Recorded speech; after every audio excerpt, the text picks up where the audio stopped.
Hello and welcome to UpperPen. My name is Dakota, and as many of you who have tuned in know, I absolutely love science fiction. I love literally everything about it, including the weird aliens you're going to meet, the ships you're on, and today we get another aspect of science fiction that I haven't seen too much of um, in science fiction, which is art and the importance of art. So let me welcome today's guest, Molly Tanzer.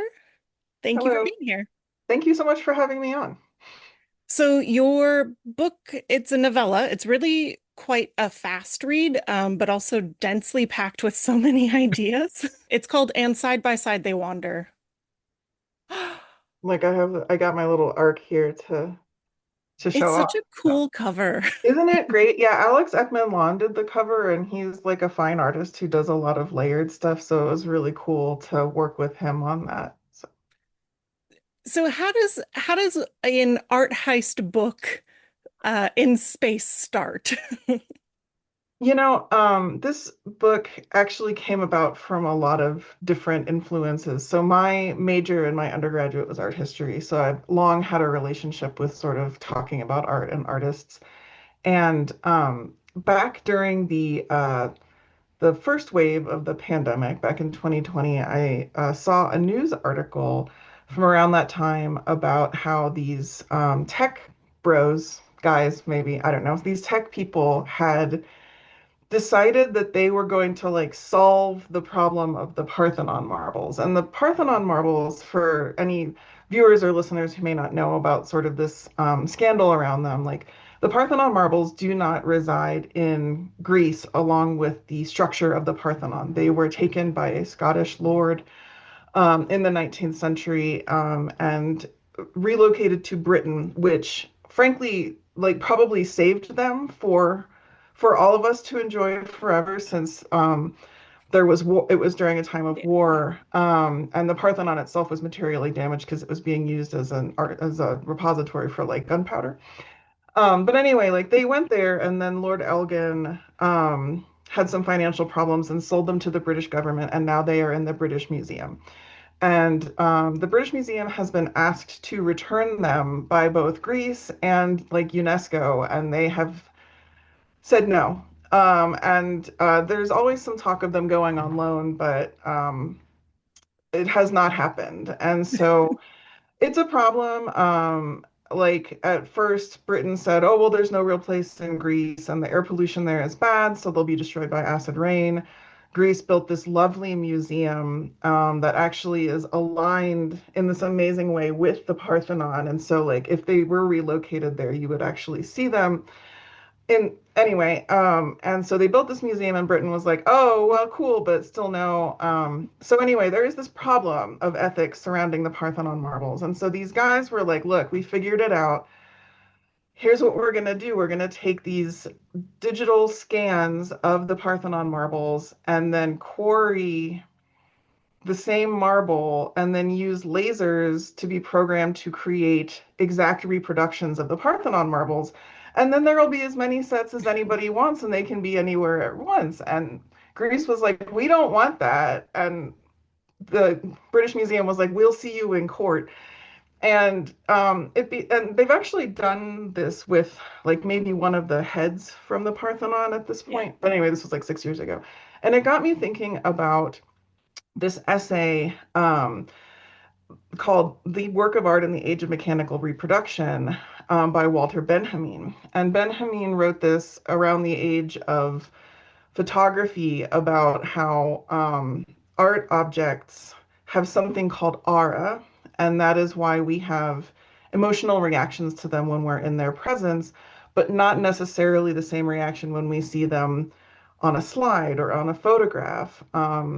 And that there is a real relationship between object and subject that is diminished by reproduction, although he was very much in favor of this because it's also very democratizing. Like my art history education took place in Central Florida, not Europe. I did not go on a grand tour for that. And so I was able to learn all these things because of mechanical reproduction.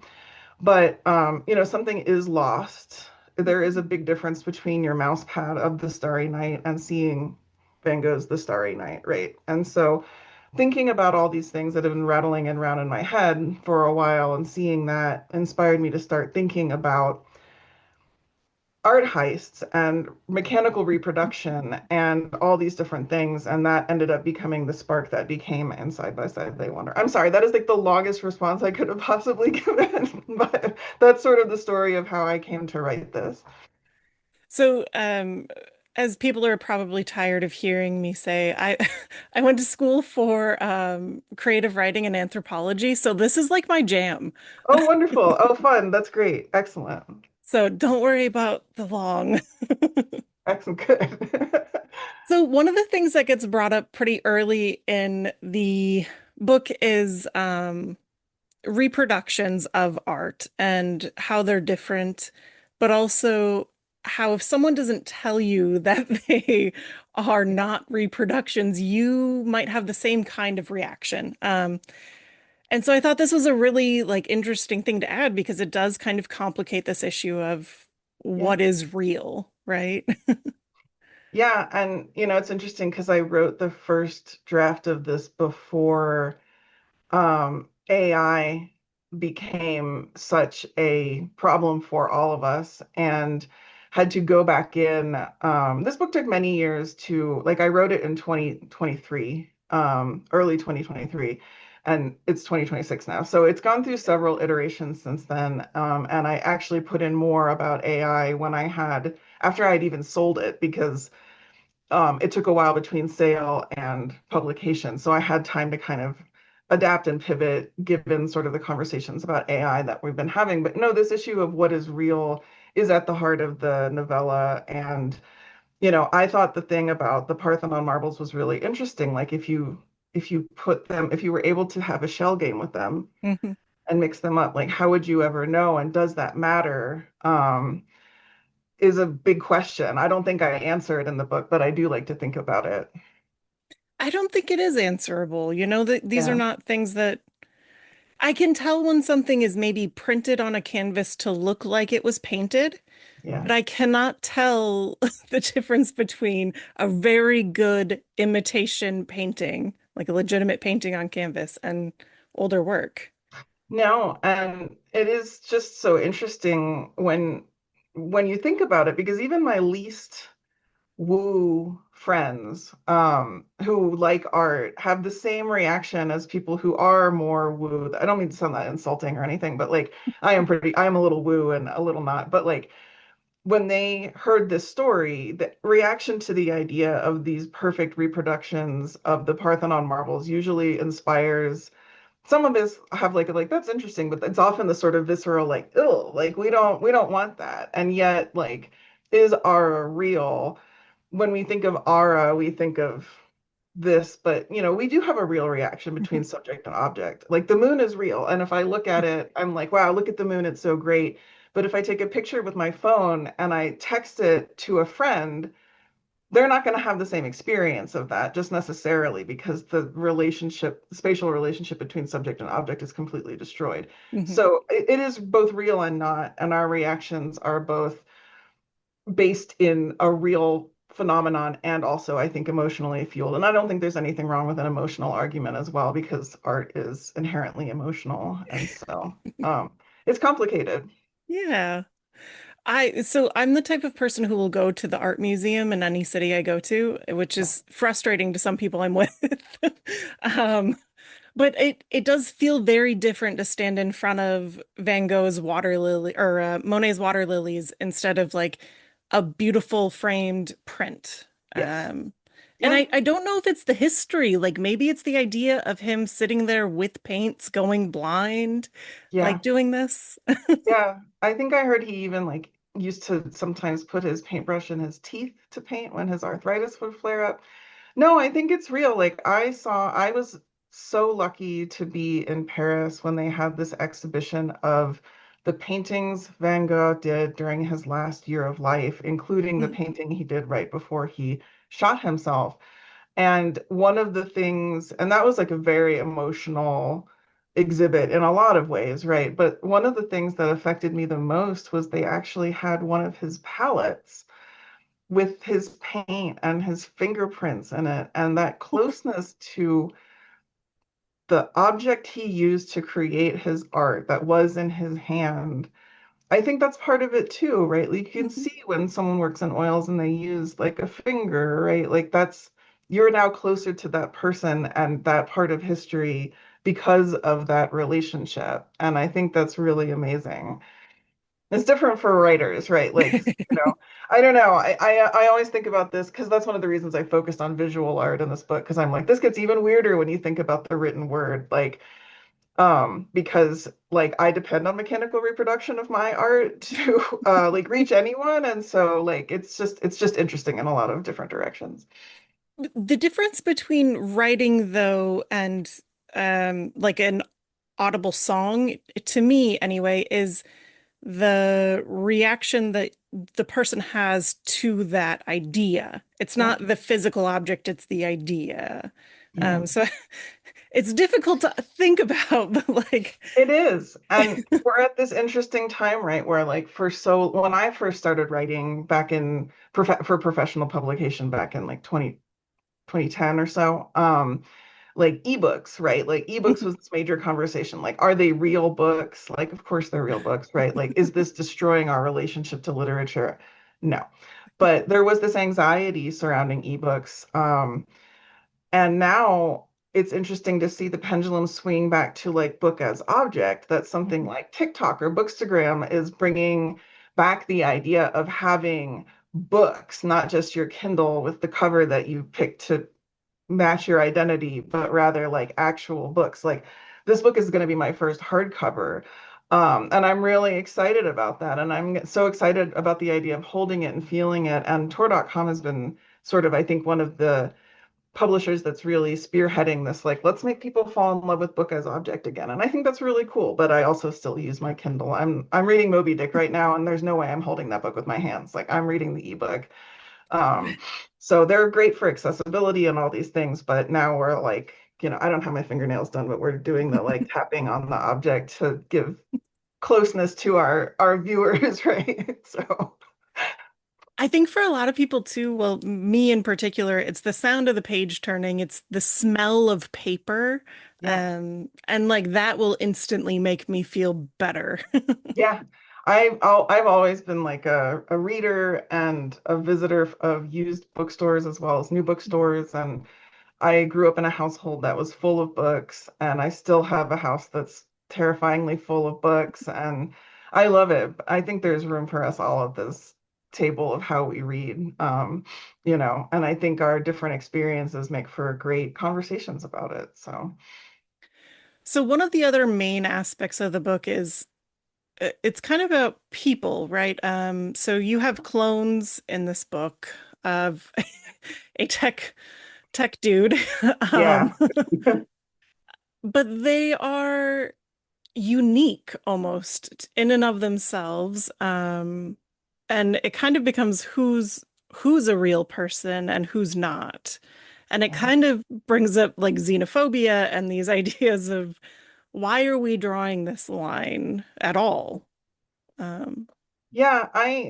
I find I mean, I did kind of want this to be a whole book about the culture of the copy. And mhm, so I did want to bring in both sort of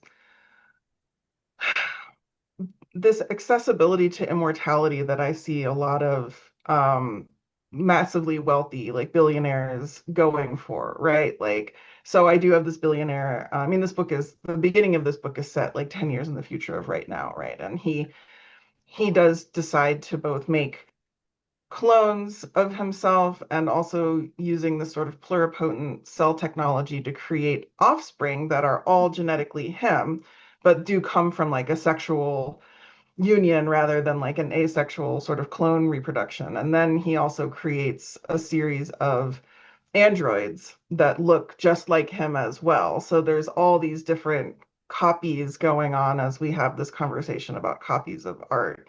And there's anxiety that is produced by that kind of existence, even though everyone is an individual and sapient and Mhm. sentient and all of these things, but there is still that kind of anxiety about who am I and what am I doing in this world. But we all feel that way. I'm not a clone, and I still feel that. So it seemed like something that would be relatable for all of these different kinds of beings. Yeah.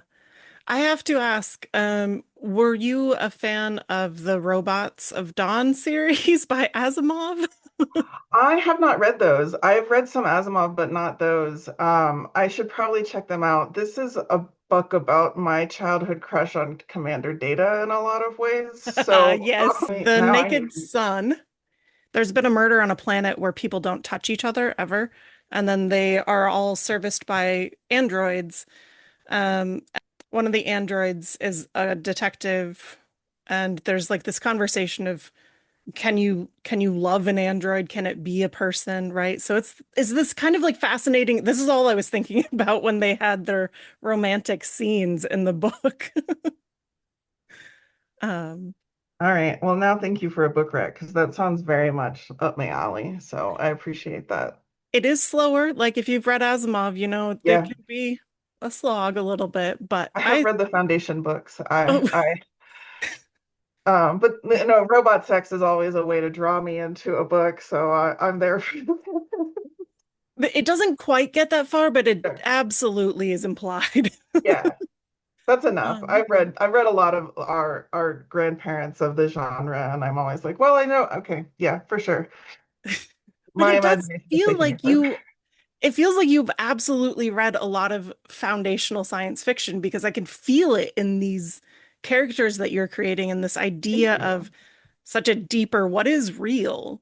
Yeah. Um, I do love old science fiction. I grew up reading it. My dad was a big science fiction and fantasy reader. He put it into my hands at a young age. And I know there's always this constant conversation about like, how do we bring in new readers? Do we give them Stranger in a Strange Land, or do we give them my book from Tor.com, right? And I understand both of those answers, right? Like, I'm not a huge Heinlein person, uh, but I'm glad that I read him. And, honestly, like Ursula K. Le Guin, like came into my life at a very young age. I still think her stuff is very resonant and vital. I think everybody should read at least one of her books, if not more than that. And so, no, I do love classic SF, and I also like a lot of writers who are clearly inspired by that. So I kind of wanted to channel that since I don't write a ton of science fiction. This is kind of new for me.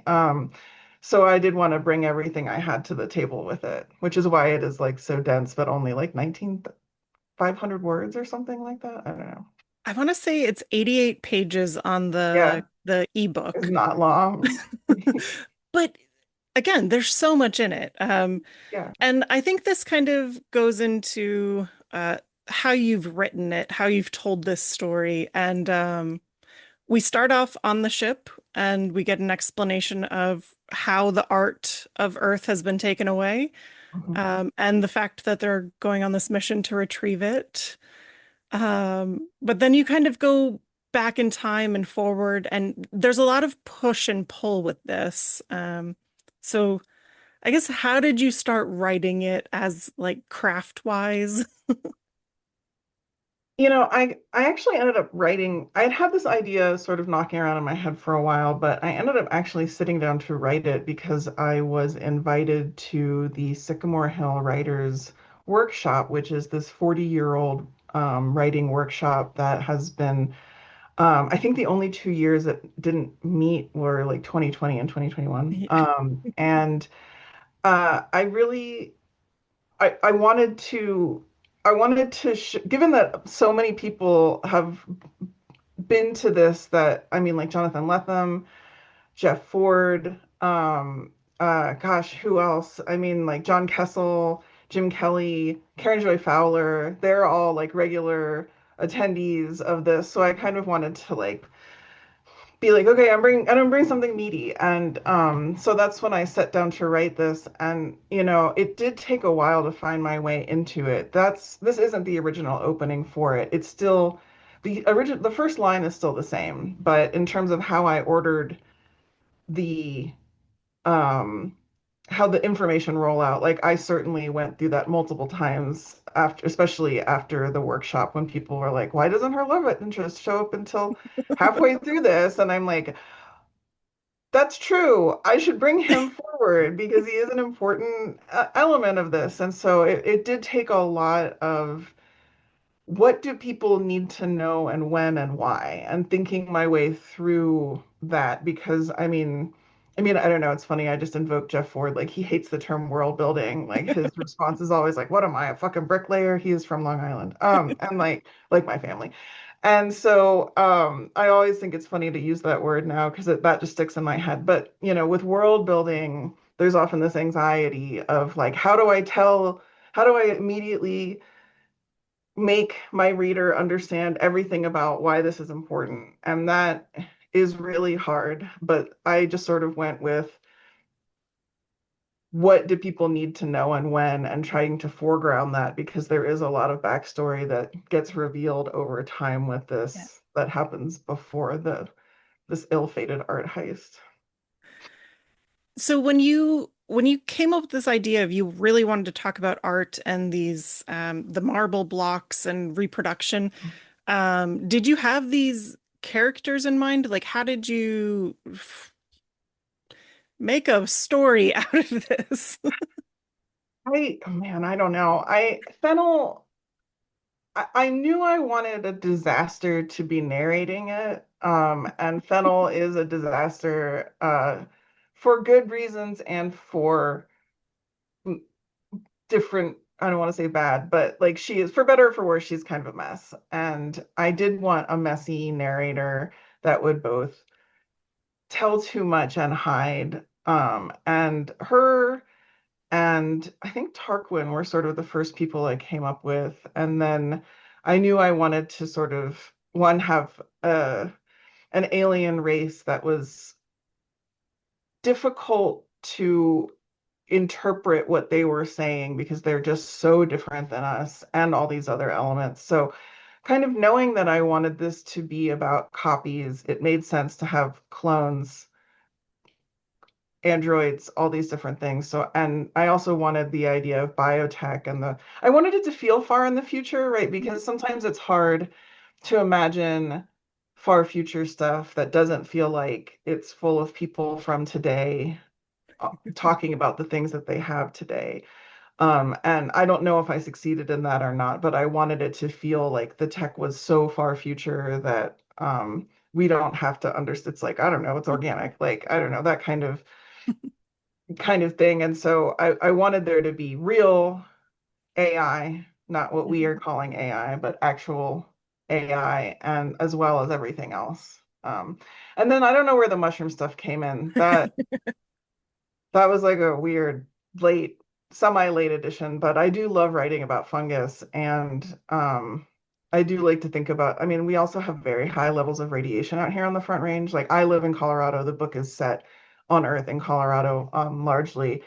And often when I think I actually started thinking about that when I got this smartwatch that tells me what the UV index is outside in the middle of summer, and it's like 11, and it's like, okay, I like now that I know that, now I know why I shouldn't go outside in the middle of the day. But I started thinking about radiation and fungi, and that strange form of fungus that's sort of living off radiation in Chernobyl. And so I don't know. I just kind of was like, use it all. Like this baby can contain so much of my thoughts. And I just was like, what if I just kept yes anding this entire thing? Like before we started recording, we were talking a little bit about role-playing games, and the yes and philosophy of playing in games, I think helped me sort of being like, no, that doesn't have to be a different story. Like just add it in there. It's fine. Like you'll figure it out later. Well, also with the type of person you have narrating, so she is a little bit of a disaster, and sh her thoughts don't always feel the clearest. Like she doesn't know what she wants sometimes. And so it helps that she's like, oh yeah, you should probably know this. Yeah. Well, that's also like a little bit of sort of like writing magic, right? Where Yeah. it's like, oh, I can sort of manipulate the reader. Like you said, push and pull, and I was trying to use that to sort of guide the reader's thoughts in the different directions that like she herself is. telling us because it is first person of a deliberate sort. Mhm. And I also like grew up watching that Dune movie with the David Lynch one where like my absolute I love that movie. It also is a disaster that I love, like Fennel, but there's that moment like right at the beginning where Irulan like fades away and then she's like, "Oh, I forgot to tell you." And I don't know why, but I just like love that sort of tale telling, like the admission that a tale teller may not be so present in the moment that they know how to tell their tale, but have to sort of bring their mind back and forward and the way that our memories work as humans and stuff like that. So, So I think this was done with very good effect, right? It made the story make sense in a way that if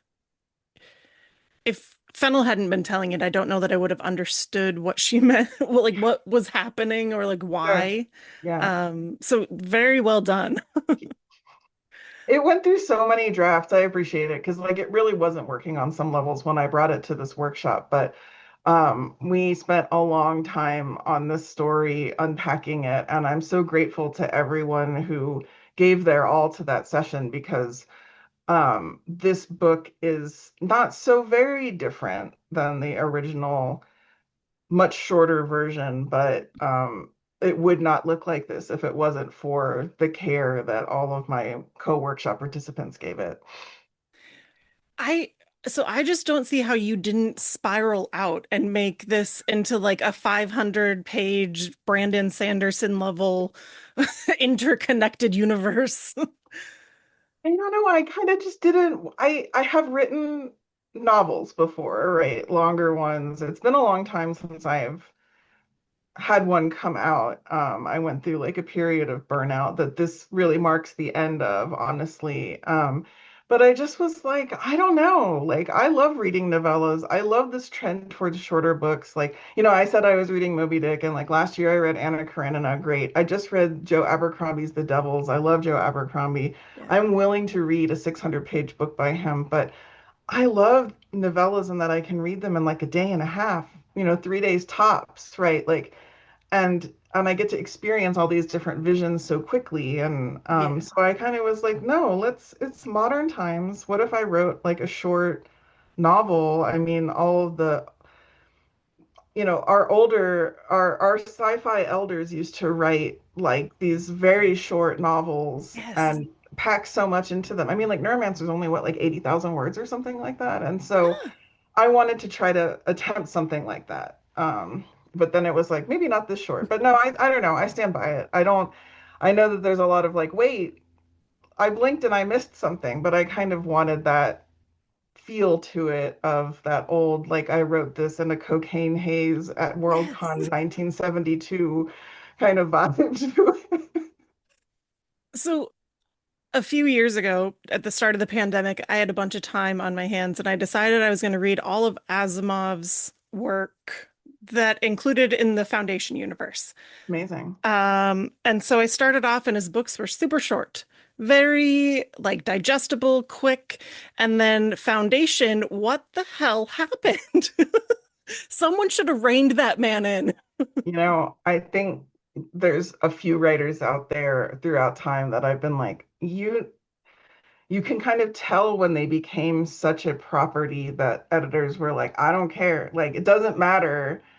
Let them cook. And I think that can be really good, but I also think you can kind of tell sometimes when volume can like sort of outpaces idea. And yeah, so I'm there with you on that. So that all goes to say that I don't think this needed to be a bigger book. I love how short it is, and I love Tor's novella Yeah. obsession. I follow them pretty religiously for that. Oh yeah. So, yeah, it makes sense that it's short. Yeah. But now I want a little bit of where these people are because you leave us in a Yeah. precarious moment, which we're not going to Sure. talk about how we get there or what it is, but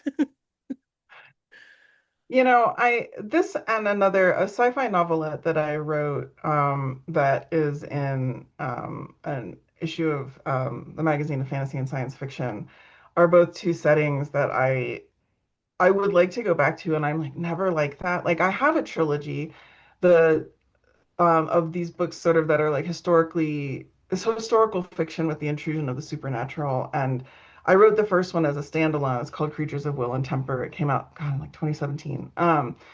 And when I intended to sell it as a standalone, and then when my publisher at the time were like, "We'd like another one of these, a sequel," I was like, "Well, this story ended," and so I ended up setting them in three different time periods, and they're only sort of tangentially related to one another. So I'm like a shark. I never go back. Like I never look and say like, oh, I should do more in this regard. But with this and that other story, Les Chimères, I have been like, wow, there's some things here that I actually would like to explore more. And so maybe, but at the same time, like the things that I'm working on now are like so randomly not at all related to this that I'm like, I'll really have to trick myself into going back if I want to do that. So we shall see.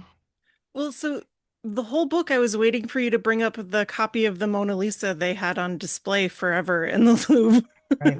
and they didn't know. So, there you Yeah. go. I'm just It's saying. it was one of those things where it's like, God, there's so much here that I want to talk about, and I kind of had to narrow it down.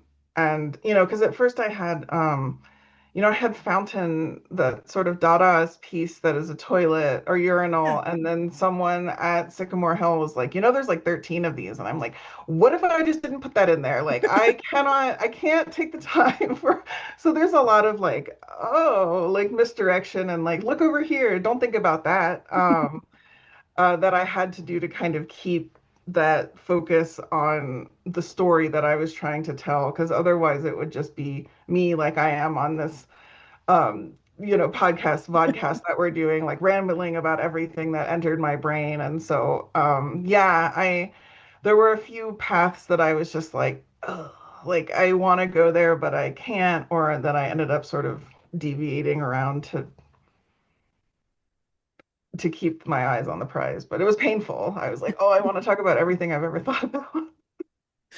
Well, at the heart, the story is very human. It's Yeah. kind of defining humanity in a way.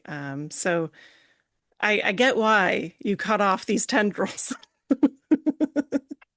Yeah, I don't know, it's hard, but yeah, I did want to tell this story about humanity and human things. I mean, there's a digression in there about um love without reciprocation is obsession, Yes. which is a real conversation I had with a real friend of mine who is like he was a double like philosophy and psychology major. And so sometimes like he says stuff and I'm just like, what are you talking about? But I used to work at the coffee shop that his wife owns that I used to work at pre-pandemic. And he just like said this and I can't remember what led up to it. And I was like, we are driving in a car and now you have said this phrase that now is just like devastating my sense of everything. And so I kind of had to bring that in there too, to sort of humanize these relationships and like these ideas of what makes us human and how do we relate to one another and all these different things. So like no, I did want to tell a story about the people that this affects, not just all the like whiz bang technology like sense of wonder stuff. So um I don't know. It's hard to strike a balance. Thank you. It seems like for you, I succeeded, and I'm really happy about it because that was really what I wanted to do when I was writing this. I think for anybody who really loves older science fiction, this will hit home immediately. And then for people who are maybe newer to science fiction, I think it's accessible in the way it's told. So I think you got both angles. You're good. Yay. I'm excited. You said you're working on something else now, though? Yeah, I have a few irons in the fire. I'm always doing a bunch of different projects. Like I don't know when this will hit the internet, but right now, I work for a magazine, or I don't work, I write for a magazine called New Edge Science, Sword and Sorcery. And New Edge is this really cool publication that sort of is for sword and sorcery fans who would like that classic energy without some of the problematic Yeah. Orientalism, violence towards women, racism and race science that we get in sort of the foundation of sword and sorcery. Because I love sword and sorcery. I've always loved it. And a few years ago, the editor had contacted the estate of C.L. Moore and asked about the rights to her character Jurel of Jury. They were available. He picked them up and asked me to write new Jurel stories. And so the crowdfund for the 2026 issues of New Edge is live now. We've already funded, and now we're heading towards the stretch goal of getting the artists and writers a little bit more dough. Ooh. So yeah, like as I'm gearing up to promote, I'm actually as I am now promoting. This is my real first kind of like thing I'm doing for this book. This science fiction far future. I'm also working on like balancing the retro vibes of sword and sorcery and these sort of pulp tales that I'm trying to write in the spirit of C.L. Moore, not in her style, but in that way. And then I also have something that is more horror coming out next year that I can't quite talk about yet, but I'm very excited about it. So I don't know. I've always had the most random career in the world, and I'm not stopping that. So I do kind of bounce around in terms of style and tone and texture, and I don't know. I can't have it any other way. I don't know. Like I write what Variety's I the spice, right? yeah. Is there anywhere that people can um order the books that you have for signed copies or anything? Oh gosh, no, I'm a mess at that kind of thing. I should do that because I do have a bookstore here in Longmont now that I've developed a good relationship with, but I have sent people book plates before. Okay. So I can explore that, but no, I don't I'm not good at that kind of thing. But everything's available online, even the New Edge stuff, like you don't have to be a crowdfund backer to get it on the New Edge Sword and Sorcery magazine website. You can order back copies of stuff after the crowdfund. This new book is going to be like in on the internet in stores, buy from locals, not big A, right? Like, but it should be around. And I do have a website that actually looks modern because I was like, I should get a website that looks like I'm still alive last year. And so I have everything up there, including some of the other things that I have worked on in the past and things that I have coming out relatively soon. It's just my name. Awesome. Well, now I'm super stoked for whatever horror thing you're writing. Like I'll let you know. so much horror. It is. I'm actually reading for the Shirley Jackson Award right now, and I'm really enjoying. I don't read as much horror as I do science fiction and fantasy, but I'm really enjoying this window into like what people are doing right now and the ways that horror is sort of stretching its own limits and Yeah. seeing like what's out there. So it is such a great sandbox to play in.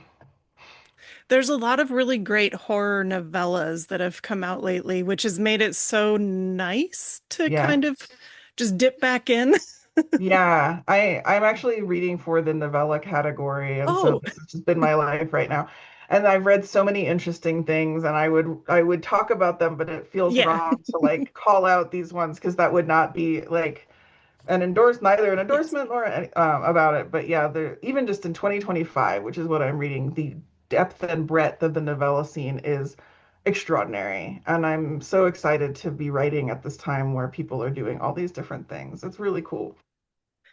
Ah, well, now I have to go find the magazine so I can see what's going on.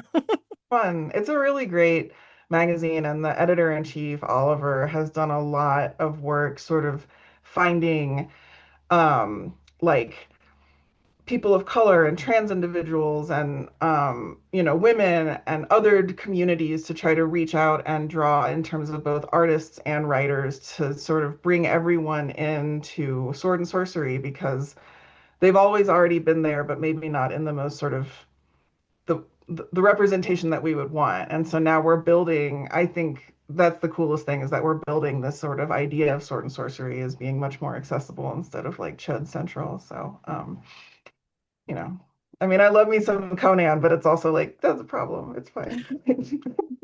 Well, I talked to Ari Salvatore at one point Yeah, after his new one of his newer Drizzt books came out, and I was like, "Okay, so you've changed a over the years." And he's like, "Yeah, yeah, it was not good." Yeah, it's tough. I mean, yeah, like it is always very interesting. And I think, Dungeons and Dragons has done some interesting work in terms Mhm. of confronting some of the issues that, were always kind of there with the idea of like the fantasy races. And it's like okay, like sure. So I'm glad to see that. I like it. I like old stuff. I like new stuff. I like taking what I need from things and leaving the rest. That's what I believe in. So That's a wonderful philosophy because I think people throw out the baby in the bathwater, you know? yeah, I do like yeah, I know what I took away from reading books that are definitely not what I would want to see coming out these days. But I grew up Yeah. on them. I mean, like even Anne McCaffrey's Pern books, it's like this is that's what you were like dragons in space, but like retro gender stuff, and like and I'm like, I don't know. That's not the assumption I would make necessarily. If we made it to space and beyond, I'm not sure we would immediately fall back on such like patriarchal roles in a time of crisis. Like I don't know, but I loved those books growing up. I would read anything with a dragon on the cover growing up, and because I read those, then now when I'm writing, I can think about what I would bring to that conversation. Like, how do I agree with this or not? Like, what vision can I bring sort of on this, being a link on a chain? I mean, that was one of the cool things about being at Sycamore Hill was it was this feeling of being a link on a chain that is one of my favorite parts of writing science fiction and fantasy as a kid reader of it, right? Well, on that note, um, thank you so much for joining me No, today. thank you for asking me. This has been absolutely delightful. Um, the novella and Side by Side They Wander comes out on May 19th. Yes, it does. Um, please pre-order it. It does help with sales and getting it out to people. So, thank you Yes. again. No, thank you. And there will be an audio version as well, for people who need that or like prefer that. So there it will be in many different formats. And yeah, May is soon, and it's really wild because I 2023 feels very long ago, but also yesterday. And so I'm excited to see this finally come out into the world. So It's crazy to me how long it can take to get the yeah. book out. Yeah. Yeah, I think I sold it in 24, but 2025 was they already had their schedule set. Mhm. And so I was like, May 26th, like what will the world be like in May 26th? But we're still here, we're still reading. Art still matters right now. So yeah, gotta keep on keeping on. Well, I hope everybody goes out and pre-orders and or buys the book. It's very, very well done, very retro sci-fi, but very accessible sci-fi. So, Thank you. I appreciate that. So and I hope everybody out there has a lovely night. Please subscribe or like or share or I don't know, comment. Tell me what you like, what you don't like. So, thanks. thank you so much. This was a pleasure. Have a lovely, lovely day.